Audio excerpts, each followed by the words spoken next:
ಇತ್ತೀಚಿನ ಸಂಚಿಕೆಗಳನ್ನು ಜಾಹೀರಾತಿನ ಕಿರಿಕಿರಿ ಇಲ್ಲದೆ ನೋಡಿ.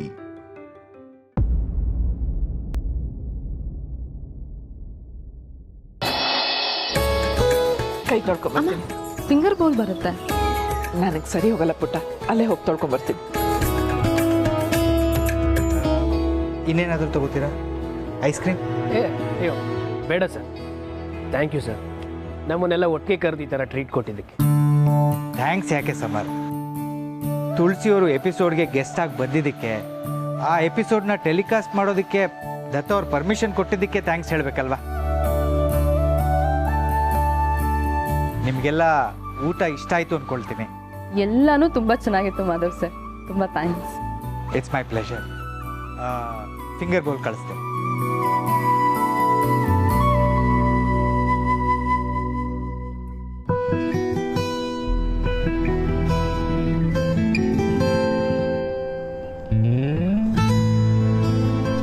ತಾಯವ್ವ ಅಂತ ಇದನ್ನೆಲ್ಲ ಮಾಡೋದು.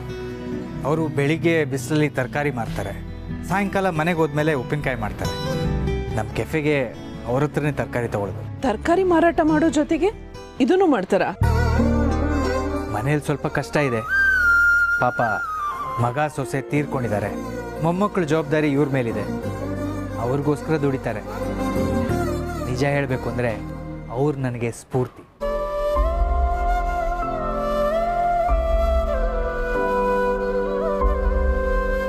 ತುಳಸಿಯವರೇ, ಏನಾಯ್ತು? ಏನು ಯೋಚಿಸ್ತಾ ಇದ್ದೀರಾ?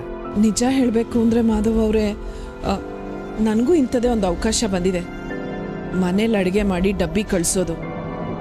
ಆದರೆ ಓ, ಆಗಲೇ ಸಮರ್ಥ್ ಕೊಲೀಗ್ಸ್ ಅಂತ ಬಂದಿದ್ರಲ್ಲ, ಅವರೆಲ್ಲ ನಿಮ್ಮ ಜೊತೆ ಮಾತಾಡ್ತಿದ್ದು ಇದೇ ವಿಷಯನಾ? ಅದೇನೆ. ನನಗೇನು ಹೇಳಬೇಕು ಅಂತಲೇ ಗೊತ್ತಾಗ್ತಾ ಇಲ್ಲ. ಇಂಥದ್ದೆಲ್ಲ ಒಪ್ಕೊಳ್ಳೋದಕ್ಕೆ ನನಗೆ ಭಯ ಆಗ್ತಾ ಇದೆ. ಭಯನಾ? ಯಾಕೆ? ನಿಮ್ಗಿದು ಇಷ್ಟ ಇದೆಯಾ? ಅದು ಗೊತ್ತಾಗ್ತಾ ಇಲ್ಲ. ನಾನು ಯಾವತ್ತೂ ಇದನ್ನೆಲ್ಲ ಮಾಡಿಲ್ಲ. ಮನೆಯಿಂದನೇ ಇದನ್ನೆಲ್ಲ ಮಾಡಿ ಸಂಪಾದನೆ ಮಾಡ್ಬೋದು ಅಂತ ನನಗೆ ಗೊತ್ತೇ ಇರಲಿಲ್ಲ. ಮನೆಯಿಂದ ಮಾಡೋ ಬಿಸ್ನೆಸ್ಗಳು ಈಗ ತುಂಬ ಇದ್ದಾವೆ ತುಳಸಿಯವರೇ. ಹಾಗಂತ ಎಲ್ಲರೂ ಸಂಪಾದನೆಗೋಸ್ಕರನೇ ಮಾಡ್ತಾರೆ ಅಂತ ಹೇಳೋದಕ್ಕಾಗೋದಿಲ್ಲ. ತಾಯವ ಅಂಥವ್ರಿಗೆ ದುಡ್ಡಿನ ಅನಿವಾರ್ಯತೆ ಇರುತ್ತೆ. ಇನ್ನು ಕೆಲವರಿಗೆ ಈ ಥರ ಕೆಲಸ ಮಾಡೋದ್ರಿಂದ ಮನಸ್ಸಿಗೆ ಖುಷಿ ಸಿಗುತ್ತೆ. ಆದರೂ ನಾನು ಈಗ ಹೀಗೆ ಕೆಲಸ ಮಾಡೋದು ಅಂದರೆ, ಈಗ ಅಂದರೆ ಏನು ತುಳಸಿಯವರೇ? ಮನಸ್ಸಿಗೆ ಖುಷಿ ಕೊಡೋ ಕೆಲಸ ಮಾಡೋದಕ್ಕೆ ವಯಸ್ಸು ಯಾವತ್ತೂ ಅಡ್ಡಿಯಾಗಲ್ಲ. ಕೆಲವು ಸಲ ನನ್ನ ಜವಾಬ್ದಾರಿ ಮುಗೀತು, ಇಷ್ಟೇ ನನ್ನ ಬದುಕು ಅಂತ ಸೆಲ್ಫ್ ರಿಟೈರ್ಮೆಂಟ್ ತೊಗೊಂಡ್ಬಿಡ್ತೀವಿ. ಮನುಷ್ಯ ನಿರಂತರವಾಗಿ ಕೆಲಸ ಮಾಡೋದ್ರಿಂದಲೇ ನೆಮ್ಮದಿಯಿಂದ ಇರ್ತಾನಂತೆ. ಹೀಗೆ ಕೆಲಸ ಮಾಡೋದ್ರಿಂದಲೇ ನಮ್ಮ ಮೇಲೆ ನಮಗೆ ವಿಶ್ವಾಸ ಬೆಳೆಯುತ್ತೆ ತುಳಸಿಯವರೇ. ಅಲ್ಲ, ಕೆಲಸ ಮಾಡೋದು ನಿಮಗೆ ಅನಿವಾರ್ಯ ಅಲ್ಲ ಅನ್ನೋದು ನನಗೆ ಗೊತ್ತು. ಆದರೆ ಈ ಕೆಲಸ ಮಾಡೋದ್ರಿಂದ ನಿಮ್ಮ ಆತ್ಮವಿಶ್ವಾಸ ಹೆಚ್ಚಾಗುತ್ತೆ ಅಂದರೆ ಮಾಡಿ, ತಪ್ಪೇನು? ಅದು ಅಲ್ಲದೆ ಆ 4 ಜನ ಹುಡುಗರಿಗೆ ಊಟ ಹಾಕಿದ ಪುಣ್ಯ ಬರುತ್ತೆ ಅಲ್ವಾ?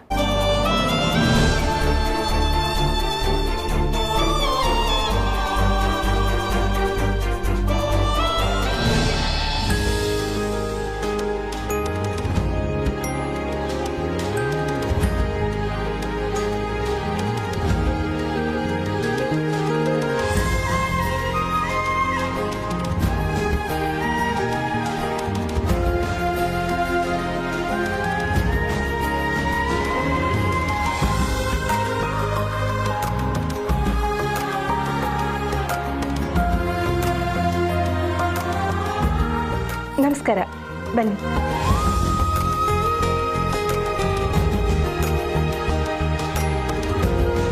ಬನ್ನಿ.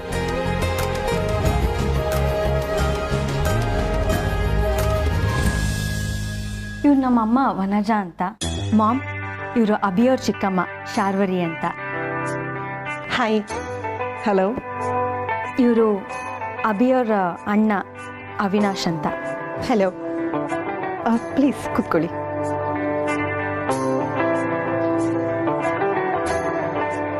ತಗೊಳ್ಳಿ. ಇದೆಲ್ಲ ಬೇಡವಾಗಿತ್ತು, ಪರವಾಗಿಲ್ಲ ತಗೊಳ್ಳಿ.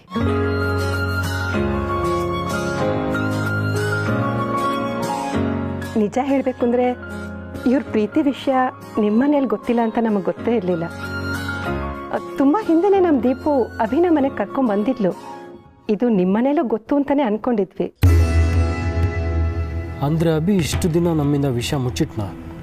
ಇನ್ಫ್ಯಾಕ್ಟ್ ನಾವು ಅವನಿಗೆ ನಮಗೆಲ್ಲ ರೀತಿ ಸರಿ ಹೊಂದೋ ಹುಡುಗಿನ ಹುಡುಕ್ತಿದ್ವಿ. ಅಷ್ಟರಲ್ಲಿ ಅವನ ಪ್ರೀತಿ ವಿಷಯ ಗೊತ್ತಾಯಿತು. ಗೊತ್ತಾದ್ಮೇಲೂ ನಮ್ಮದೇ ಆಗಬೇಕು ಅಂತ ಸಾಧಿಸೋದಕ್ಕಾಗತ್ತಾ? ತುಂಬ ದೊಡ್ಡ ಮನಸ್ಸು ನಿಮ್ಮದು. ಅಭಿನ ಮನೆಯಲ್ಲಿ ತುಂಬ ಮುದ್ದಾಗಿ ಬೆಳೆಸಿದ್ವಿ. ಅದಕ್ಕೆ ಅವನು ಇಷ್ಟಪಡೋ ಹುಡುಗಿನ ನೋಡ್ಕೊಂಡು ಬರೋಣ ಅಂತ ಅಭಿನೂ ಹೊರಟ. ತುಂಬ ಸಂತೋಷ, ನೀವು ಬಂದಿದ್ದು ಖುಷಿ ಆಯಿತು. ಮಾಧವ್ ಅವರು ಬರ್ಬೋದಿತ್ತು. ನಾನು ಅವ್ರ ಕುಕ್ರಿ ಶೋನ ರೆಗ್ಯುಲರಾಗಿ ನೋಡ್ತಾ ಇರ್ತೀನಿ.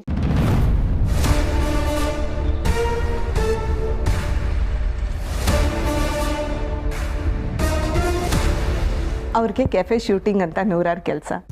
ಮಾತುಕತೆ ಆದಮೇಲೆ ಹೇಗೂ ಎಲ್ಲರೂ ಸಿಗ್ತೀವಲ್ಲ. ಪರವಾಗಿಲ್ಲ, ಸುಮ್ಮನೆ ಕೇಳಿದೆ ಅಷ್ಟೆ. ಮನೇಲಿ ಯಾರ್ಯಾರು ಇದ್ದಾರೆ? My dad.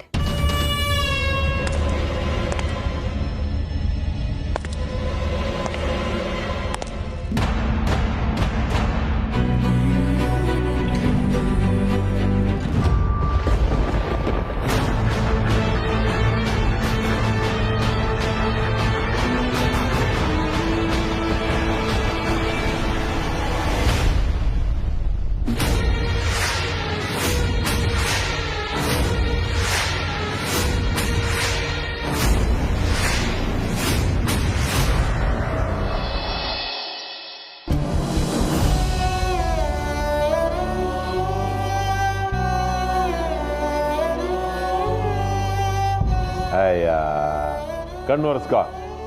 ಆಗೋದೆಲ್ಲ ಒಳ್ಳೇದಕ್ಕೆ ಅಂತ ದೊಡ್ಡವ್ರು ಹೇಳ್ತಾರೆ. ಆ ಹುಡುಗಂದು ಏನಂತ ಒಳ್ಳೆ ಕೆಲಸ ಇರಲಿಲ್ಲ.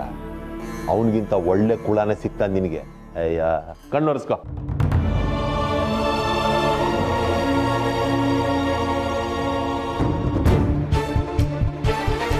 ಲೇ ಅನ್ಸೂಯ, ನೀನ್ ಯಾಕೆ ಹೇಳ್ತಾ ಇದೀಯಾ?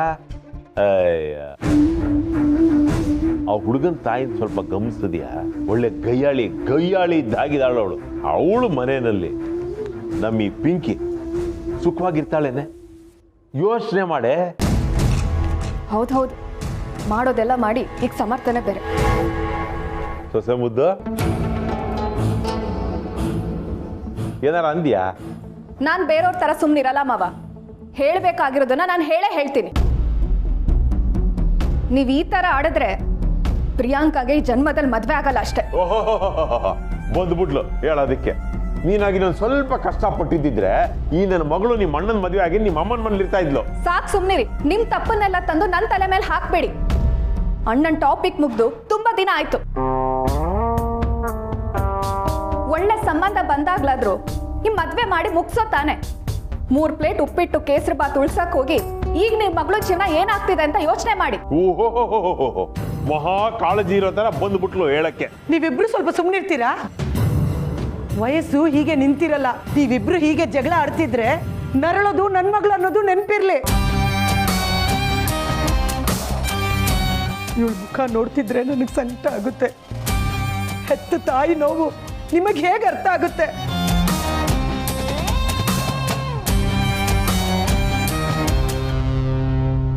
ಅಯ್ಯ, ಅಳೋದನ್ನ ನಿಲ್ಲಿಸ್ತೀಯ ನೀನು? ನೋಡ, ಐರನ್ ಆಗಿರೋ ಸೀರೆನ ತುಂಬ ಹೊತ್ತು ಉಟ್ಕೊಂಡು ಎಲ್ಲಂದ್ರಲ್ಲಿ ಕೂತ್ರೆ ಮುದುರಾಗ್ಬಿಡುತ್ತೆ. ಅದಕ್ಕೆ ಒಳಗೆ ಹೋಗಿ ಬಟ್ಟೆ ಬದಲಾಯಿಸಿ ಇದನ್ನ ಭದ್ರವಾಗಿ ಮಡಿಸಿ ಬಿರುಗಿಡು. ಹೋಗು.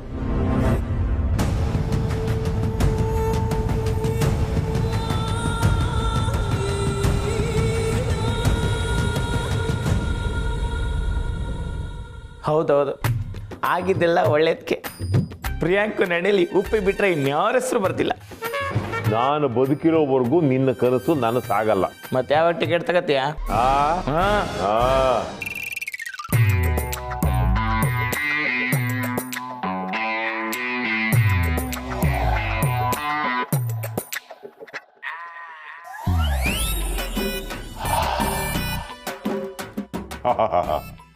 ಇವತ್ತಿನ ಅಡಿಗೆ ಖರ್ಚು ಉಳಿತು.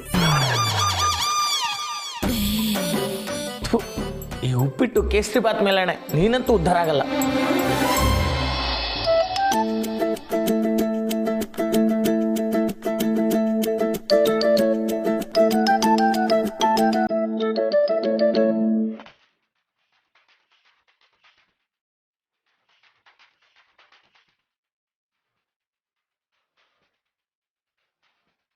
ತಾತ ಏನ್ ಮಾಡ್ತಾ ಇದ್ದೀರಾ?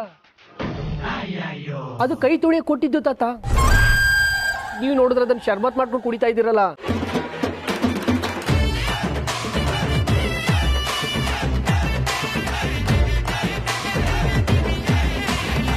ನೆನ್ಪಿಂಡ, ನನಗೆ ಗೊತ್ತಿಲ್ಲ ಅಂದ್ಕೊಂಡಿದ್ದೀಯಲ್ಲ. ನಿನಗಿಂತ 50 ಮಳೆಗಾಲ ಹೆಚ್ಚು ನೋಡಿದ್ದೀನಿ ನಾನು. ಬಂದ್ಬಿಟ್ಟ ಹೇಳೋದಕ್ಕೆ. ಮತ್ತೆ ಯಾಕೆ ಕುಡಿದ್ರಿ?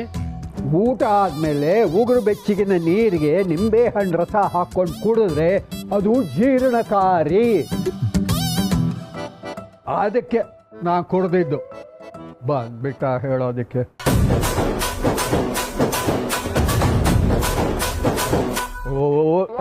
ಸರಿ ಹೊರಡೋಣವಾ? ಕರಂದಾಮನ್ ಮನೆ ಪಂಚಾಯತಿಗೆ ಲೇಟಾಗಿ ಹೋಗುತ್ತೆ.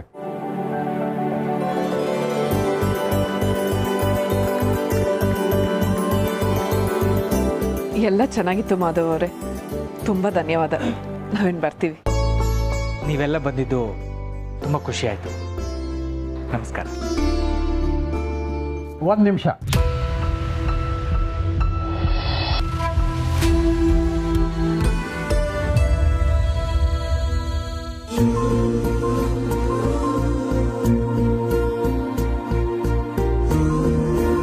ಈ ದತ್ತ ಹಾಗೆಲ್ಲ ಸುಮ್ಮನೆ ತಿಂದು ಹೋಗೋವನಲ್ಲ. ಎಲ್ಲ ಚೆನ್ನಾಗಿತ್ತು. ಗಣೇಶ ಒಳ್ಳೇದು ಮಾಡಲಿ. ಅಯ್ಯೋ, ಇದೆಲ್ಲ ಯಾಕೆ? ಗಣೇಶನ್ನ ಯಾತಕ್ಕೆ ಅಂತ ಕೇಳ್ತಾರ? ತಗೋ. ಹಿಡ್ಕೋ.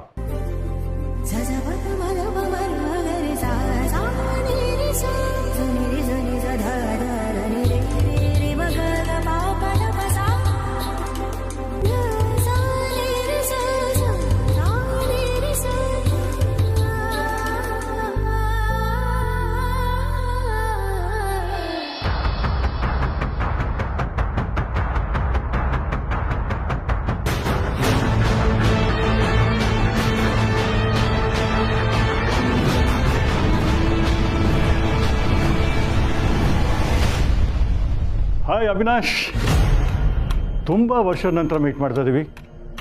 How you?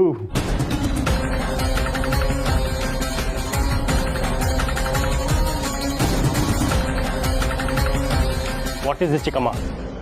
ದೀಪಿಕಾ ಅಂದರೆ ಇಂಡಸ್ಟ್ರಿಯಲಿಸ್ಟ್ ಜನಾರ್ದನ್ ಮಗಳು ಅಂತ ನಿಮಗೆ ಗೊತ್ತಿತ್ತಾ? ಇಲ್ಲ ಅವಿ, ನಮಗೆ ಸಂಬಂಧ ಬೇಡ ಅಷ್ಟೇ.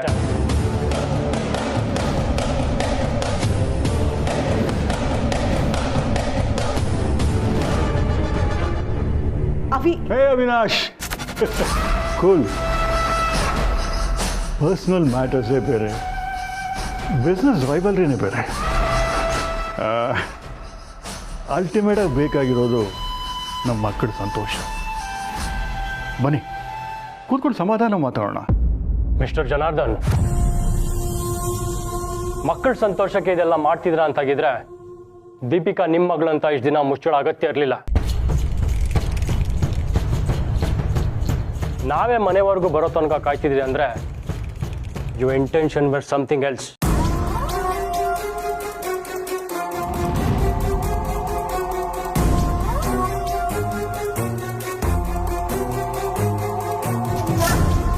ಚಿಕ್ಕಮ್ಮ,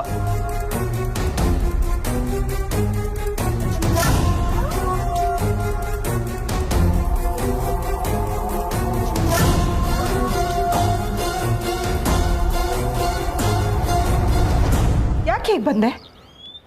ಸಮಾಧಾನವಾಗಿ ಕೂತ್ಕೊಂಡು ಮಾತಾಡ್ಬೋದಿತ್ತಲ್ವ? ನಾವು ಹೀಗೆ ಹೋಗಿ ವಾಪಸ್ ಬಂದ್ವಿ ಅಂತ ಅಭಿಗೆ ಗೊತ್ತಾದ್ರೆ ಅವನು ನೊಂದ್ಕೋತಾರಲ್ವಾ? ಮಾತಾಡೋಕೆ ಏನಿದೆ ಚಿಕ್ಕಮ್ಮ? ನಮ್ಮ ಕಂಪ್ನಿ ಸ್ಟಾರ್ಟ್ ಆದಾಗಿಂದನೂ ಇವರಿಂದ ಒಂದಲ್ಲ ಒಂದು ಪ್ರಾಬ್ಲಮ್ ಆಗ್ತಾನೆ ಇದೆ. ಎಂಪ್ಲಾಯೀಸ್ನ ಪೋಚ್ ಮಾಡೋದು, ಒಳ್ಳೆ ಪ್ರಾಜೆಕ್ಟ್ ಸಿಕ್ಕಿದ್ರೆ ಕ್ಲೈಂಟ್ಸ್ನ ಕಿತ್ಕೊಳ್ಳೋದು. ಇದು ಬಿಸ್ನೆಸ್ ಅವಿ. ಬಿಸ್ನೆಸ್ನಲ್ಲಿ ಇದೆಲ್ಲ ಮಾಮೂಲು. ಈವನ್ ಬಿಸ್ನೆಸ್ ಆಸ್ ಅ ಮೆಥಿಕ್ಸ್ ಚಿಕ್ಕಮ್ಮ. ಇದಕ್ಕಿಂತ ಮುಂಚೆ ನಮ್ಮ ಕಂಪ್ನಿಗೆ ಎಷ್ಟು ತೊಂದರೆ ಕೊಟ್ಟಿರೋ ಅಂತ ನನಗಿಂತ ನಿಮಗೆ ಚೆನ್ನಾಗಿ ಗೊತ್ತು. ಬರೀ ಕಂಪ್ನಿ ಅಲ್ಲ, ಪರ್ಸ್ನಲಿ ಆಲ್ಸೋ. ಈಗ ಅವಳ ಮಗಳು ನಮ್ಮನೆ ಸೊಸೆ ಆಗ್ತಾಳಂದ್ರೆ ಕಾಂಟ್ ಇವನ್ ಇಮ್ಯಾಜಿನ್. ಎಷ್ಟು ದಿನ ಅಂತ ದ್ವೇಷ ಸಾಧಿಸೋದು? ಈಗ ಇದೇ ವಿಷಯನ ಇಟ್ಕೊಂಡು ಸಂಬಂಧ ಸರಿ ಮಾಡೋದಕ್ಕೆ ಅವಕಾಶ ಸಿಕ್ಕಿದೆ ಅಲ್ವಾ? ಬಿಸ್ನೆಸ್ ಪಾಯಿಂಟ್ ಆಫ್ ವ್ಯೂ ಇಂದನೂ ನಮಗೆ ಲಾಭನೇ ಅಲ್ವಾ? ಅಷ್ಟಕ್ಕೂ ಆ ಜನಾರ್ದನ್ಗೆ ದ್ವೇಷ ಇರೋದು ಭಾವನ ಮೇಲೆ ಅವಿ. ಅವ್ರ ಮೇಲೆ ಇರಲಿ, ನನ್ನ ಮೇಲೆ ಇರಲಿ, ಈ ವಿಲ್ ಇಸ್ ಈ ವಿಲ್. ನಿಮ್ಮ ಭಾವ ಅವ್ರನ್ನ ಹೇಗೆ ಹತ್ರ ಸೇರಿಸ್ಕೊಂಡಿಲ್ವೋ ಹಾಗೆ ನಾನು ಹತ್ರ ಸೇರಿಸ್ಕೊಡಲ್ಲ. ಸಾರಿ ಚಿಕ್ಕಮ್ಮ.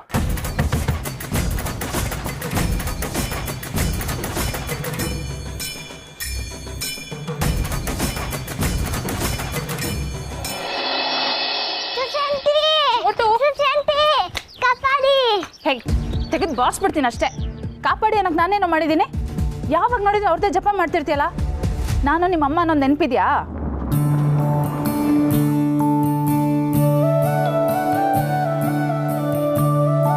ತಾತ ಇಳಿಯಕ್ಕೆ ಹೆಲ್ಪ್ ಮಾಡ್ಲಾ?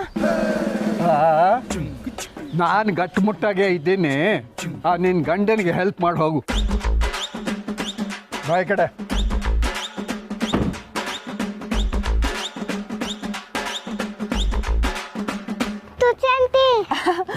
ಅರೆ ಚೋಟು, ನೀನೇನೋ ಮಾಡ್ತಾ ಇದೆಯಾ ಅಲ್ಲಿ?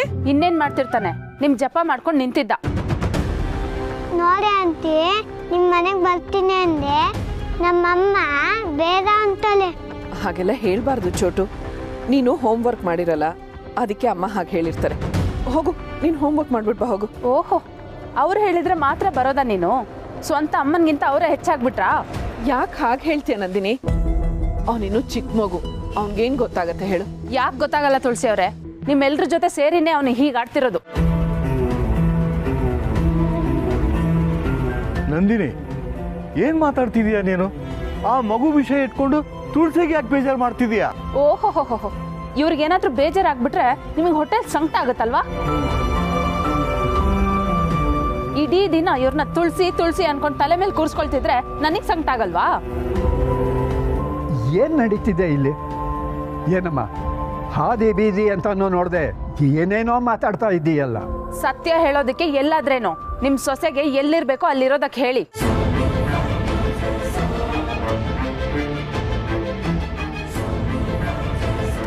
ನನ್ನ ಸೊಸೆಗೆ ನೀನು ಅದೆಲ್ಲ ಹೇಳ್ಕೊಡ್ಬೇಕಾಗಿಲ್ಲ. ಅವಳಿಗದೆಲ್ಲ ಗೊತ್ತಿದೆ. ಮೊದಲು ನೀನು ಹೇಗಿರ್ಬೇಕೋ ಅದನ್ನು ಕಲಿ. ಎಲ್ರು ನನಗೆ ಹೇಳಕ್ ಬರಬೇಡಿ. ಇವ್ರ ಮನೆಯವ್ರನ್ನ ನೋಡ್ಕೊಂಡು ಮಾತ್ರ ಇರಕ್ ಹೇಳಿ.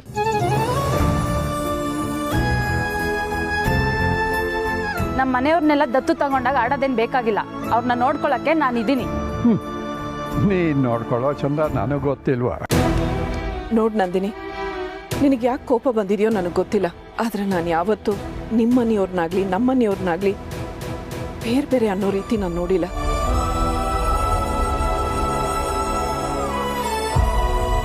ಇಷ್ಟು ವರ್ಷದಿಂದ ನಾವು ಹೀಗೆ ಅಲ್ವಾ ಇರೋದು? ಸಾಕು. ಈ ತರ ಒಳ್ಳೆಯವ್ರ ತರ ನಾಟಕ ಆಡಿ ನಿಮ್ಮ ಮಾವನ ನಮ್ಮತ್ತೆ ಮಾವನ ನಂಬಿಸ್ಬೋದು, ಆದ್ರೆ ನನ್ನನ್ನು ನಂಬ್ಸಕ್ಕಾಗಲ್ಲ. ಇವ್ರೇನೋ ಒಗ್ಗರಣೆ ಡಬ್ಬಿ ಪ್ರೋಗ್ರಾಮ್ಗೆ ಹೋಗಿ ಬಂದ್ರಂತೆ, ಇವರೇ ದೊಡ್ಡ ಸ್ಟಾರ್ ಅನ್ನೋ ತರ ಆಡ್ತಾರೆ. ಏನ್ ಹೇಳ್ತಾ ಇದೀಯ ನಂದಿನಿ? ನಾನು ಯಾವತ್ತು ಸಾಕು ಸುಮ್ನಿರಿ. ನಿಮ್ ನಾಟಕ ಏನಿದ್ರು ನಿಮ್ಮನೇಲಿ ಇಟ್ಕೊಳ್ಳಿ. ನಮ್ಮನೆವರೆಗೂ ತಂದ್ರೆ ಖಂಡಿತ ಚೆನ್ನಾಗಿರಲ್ಲ.